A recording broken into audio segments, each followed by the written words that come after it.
Hi, I'm Mick from Summit Mountain Skills. Thanks very much for tuning in to our YouTube channel.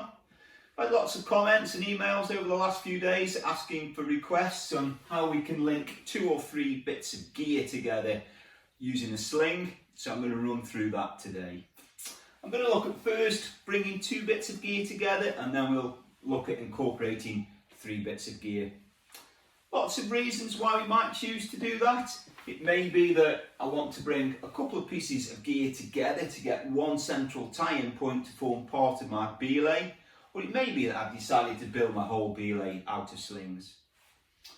2 bits of gear, so I'm going to pop a screw gate carabiner onto each of those bits of gear, and I'm going to link these together now to get one tie-in point. And for that, I'm going to use a sling. Depending on how far apart these are will determine the length of sling that I need. One of the key elements that I'm really concerned about is that in an ideal world I would like to keep the angle of the sling kind of less than 90 degrees. And that's to help share the load more evenly between the 2 separate bits of gear. I've got a 120cm sling here, and I think that'll work quite well. So I'm just going to unravel my sling. This stitching can always be in the wrong place when you tie it all together. So what I'm going to do with that stitching first is clip that into the bit of gear that's the furthest away from me and do the gate up. And I'm going to try and keep that up there out of the way so it doesn't end up in my knot down here. As with any belay, I'm thinking about the direction it's been loaded in. I'm going to clip into my second bit of gear.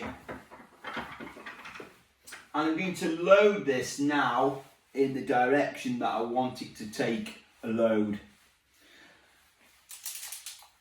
You could possibly think that you could just clip in straight to there, like so. But as you can clearly see, that if one of these bits of gear were to fail,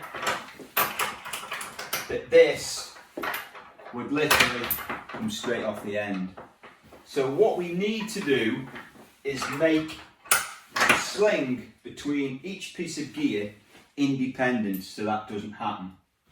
The way we do that is that we tension it in the direction it's taking a load. And then I just slip my hand up and tie an overhand knot like so.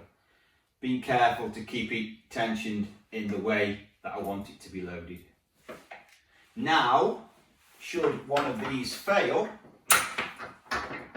it won't shock load the other, and because I'm clipped into this central section here with a knot, it won't slip off the end.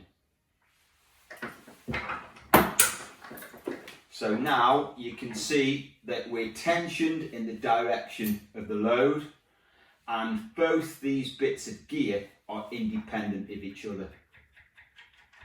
I've got 2 bits of gear, so I should have 2 loops. And I've got a choice here. I can either clip into both, or it may be that I decide to clip into one side for me to make myself safe, and I'm keeping the other side for my climbing partner. That's up to you. I quite like keeping them separate because it just allows me to get the screw gates out of the loops easier. But you can choose what you want to do. So that's 2 bits of gear. If I'm building my belay and I think that I need more than 2 bits of gear, I've got a 3rd piece of gear there. So how can we incorporate that? So if I just backtrack slightly and undo this knot, that's the only problem with tying knots in slings, that if they're loaded they can often be quite tricky to get undone. You can see if I pop another screw gate into there, that I won't have enough sling with this 120cm. So what I'm going to do is use a larger sling, and for that I've got a 240cm sling. So again, just unravel that. A little bit more involved this, because now we've got 3 bits of gear, and this stitching can really get in the way, as we showed using 2. You can just clip it straight into the one that's furthest away and try and keep it there, but as you pull the sling, this tends to move. So what I'll do, if I've got enough room in my sling, I kind of try and lock this up there on the carabiner that's furthest away. And I do that simply by just tying a little clove hitch, like so, in the sling. Pop that into there. And what that does is, it just keeps that stitching out of the way. It's a good little tip, just to keep that out of your way so it doesn't end up in your finished knot. Now, what I've done is, I've clipped that in and clove hitched the stitch out of the way. I've done the gate up. I'm going to pop the sling through my 2 other bits of gear. And as I've clipped them in, you can see I'm doing the gates up. Just like with 2 bits of gear, we had 2 loops, so now I've got 3 bits of gear, I should have 3 loops. And I need to pull this together now. And all I simply do is put my fingers in between each bit of gear. You can see I've got 2 loops here. I'm going to pick up my 3rd now. So I've got 3 loops of gear, 3 loops, 3 bits of gear. Bring them all together. And then I'm thinking again about the way it's been loaded. So if I'm loading in this direction, hence why I'm pulling it here. If I wanted to load over there, I can just move it round. So it's kind of multi-adjustable at this stage. Get it nice and tight so each bit of the slings are sharing the load. You can see the angles here are quite shallow, which means that each bit of gear is sharing more of the load between them. And then all I need to do now is make them independent of each other, and I do exactly the same, keeping it tensioned. I slide my other hand back up, and I'm just going to tie an overhand knot. Again, being mindful that I keep the tension in the way that I want it loaded. Give it a nice tug, just check I've got 3 loops because I've got 3 bits of gear. And then now, the same again, I can clip all 3, or I may just clip 1.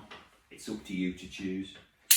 Pop my biner in there, and I can just clove hitch in and make myself nice and safe.